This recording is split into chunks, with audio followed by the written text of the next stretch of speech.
Bueno, buenas tardes a todos y a todas. Muchas gracias por haber venido y gracias especialmente a Bucharaya Hamoudi, que es miembro de la dirección política del Frente Polisario y delegado también del Frente Polisario en España. Esta charla se enmarca en un ciclo que queremos abrir en la Asociación Cultural Poeta Miguel Hernández sobre cuestiones africanas. Hace tiempo que ya pensamos en diferentes reuniones que tuvimos en tratar este tema. Hemos abordado otros como la crisis económica, como la guerra de Afganistán, como diferentes realidades de América Latina, Bolivia, Cuba, Venezuela.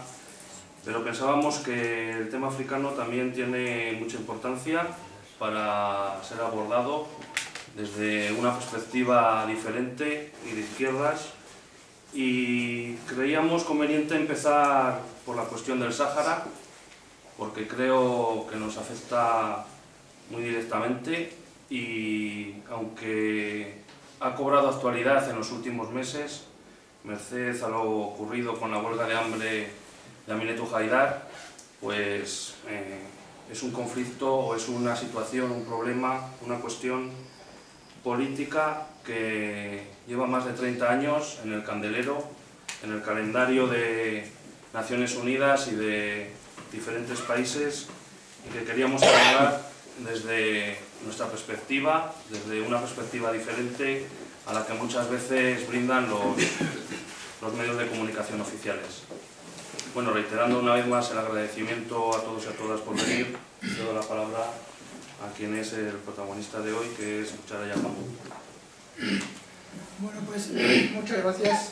Yo quisiera agradecer a la Asociación Cultural Poeta Miguel Hernández esta iniciativa y haberme invitado, y que trataré, bueno, pues en mi exposición de proyectar un poco más de luz, un poco más de claridad sobre la situación de sostenibilidad, sobre la situación en que se encuentra el conflicto que se enfrenta a Marruecos a raíz de la ocupación que ha hecho desambiental. Voy a tratar de recordar un poco de historia a fin de que nos ubiquemos en dónde estamos, de qué se trata. El Sáhara Occidental se encuentra en la parte noroeste de África, es una extensión de territorio de 284.000 km², limita al norte con Marruecos, al noreste con Argelia, al este y al sur con Mauritania, y al oeste limita con el Atlántico con una costa de más de 1.400 km. Está a menos de 100 millas de la isla de Canarias.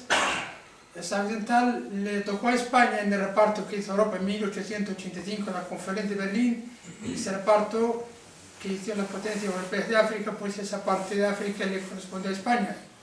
Aunque la presencia efectiva de España en el territorio se hizo a partir de los años 20 del siglo pasado.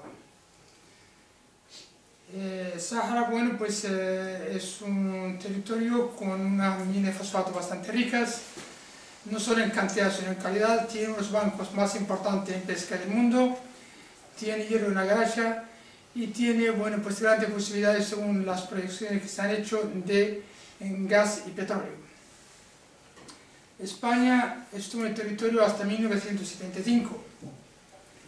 Los saharauis, a lo largo de la historia con España, pues era reclamo de España que empezara el proceso de descolonización que a toda potencia colonizadora le exige el derecho internacional. Y se ha intentado mediante procedimientos pacíficos. Se le presentó a España cierto memorándum, concentraciones pacíficas, a fin de que se empezara con el proceso de descolonización.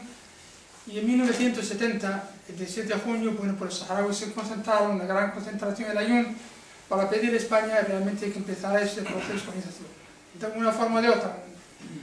Pero la respuesta española que entonces fue bastante dura, fue bastante violenta, fue una respuesta militar. Han habido muertos, han habido heridos. El cabecilla del movimiento, que era Basir, desapareció, lo tomaron prisionero y hasta ahora no ha habido nunca ninguna respuesta. Y a raíz de esto, bueno, pues los nacionalistas saharauis pensaron de que había que buscar otros métodos de reclamar el derecho de determinación, porque los métodos pacíficos no consiguieron nada. Y se empezó a organizar la formación de un frente político-militar que es el Frente Polisario.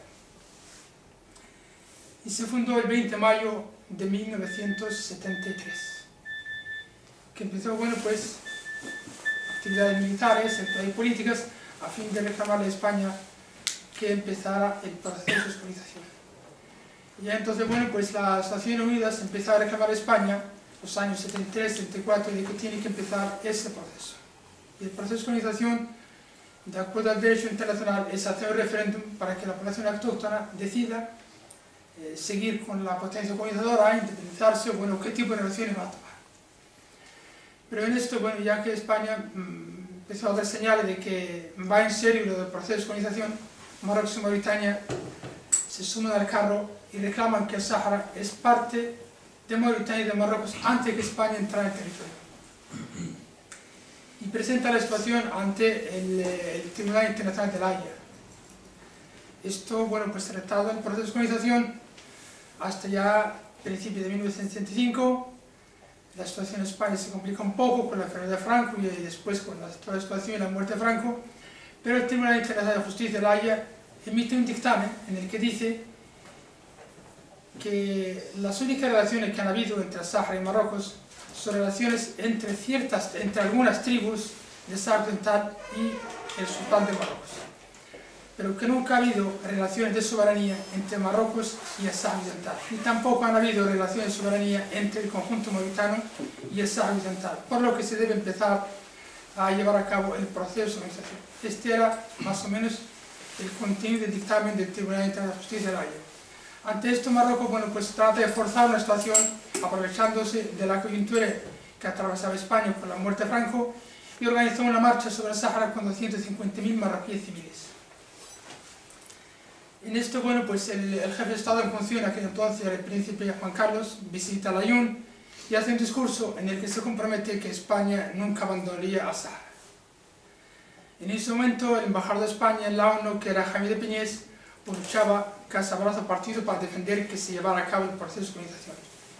Y el ministro de Asuntos Exteriores, en aquel entonces, el señor Corteno Mauri, negociaba con el Polisario la liberación de algunos prisioneros del ejército español que estaban en el Polisario, pero también negociaban alguna fórmula de salida para evitar la invasión marroquí. Pero en esto, en Madrid, estaban cocinando otra cosa. El gobierno de Navarro estaba cocinando un acuerdo con Marruecos y Mauritania para integrar el territorio. Marruecos da marcha atrás en su retiro de la marcha verde después de que la frontera le da orden para retirarse, pero bueno, esa marcha de 250.000 civiles no es más ni menos que la cobertura para que entre el ejército. Se firman los acuerdos en Madrid, lo que llaman los acuerdos del Partido de Madrid, que en virtud de los cuales España integra el territorio de Mauritania. Son acuerdos totalmente ilegales porque no lo reconoce el derecho internacional, ni se consulta con el pueblo saharaui, ni nunca fueron publicados en ningún boletín oficial del Estado de España, ni nunca fueron aprobados por la Corte Española. Por lo tanto, son acuerdos totalmente ilegales.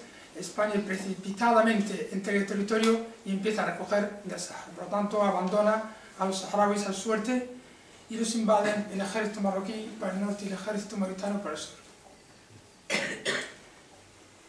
Bueno, esto provoca una situación muy difícil, un éxodo en invierno, con pocos medios, bastante gente muere en el camino, de enfermedades, del hambre, del frío. Si a esto le añadimos que los ejércitos mauritanos y marroquíes practican la política de tierra quemada, querían forzar la ocupación a cualquier precio. La población en el interior trata de obligarla a ir a las ciudades, bombardean las poblaciones civiles en Modrega, en Guilta, en otros sitios, con napalm y con fósforo blanco. Incluso llegan a lanzar gente viva de helicópteros y enterrar gente en fosas comunes. Y esto lo dijo el Polisario el primer día, pero el año pasado le reconoce el gobierno de Marruecos de que esto fue así. Fue prácticamente un genocidio, mucha gente desapareció, mucha gente murió, se encarcelaba a cualquiera simplemente por decir que no estaba de acuerdo con la ocupación. Y en esto, bueno, pues hace 2 años la Audiencia Nacional Española aceptó una querella contra 19 altos cargos políticos y militares marroquíes que habían participado en ese genocidio, porque realmente fue un genocidio. Empieza la guerra en condiciones muy desiguales, 2 ejércitos, mauritano y marroquí, y nosotros, bueno, el Polisario tenía un ejército de guerrillas, mal armados, sin experiencia, pero aún así logramos que después de 3 años, que Mauritania, que es el eslabón más débil de la cadena, no podía aguantar la guerra, y aceptó firmar un alto el fuego con el Polisario,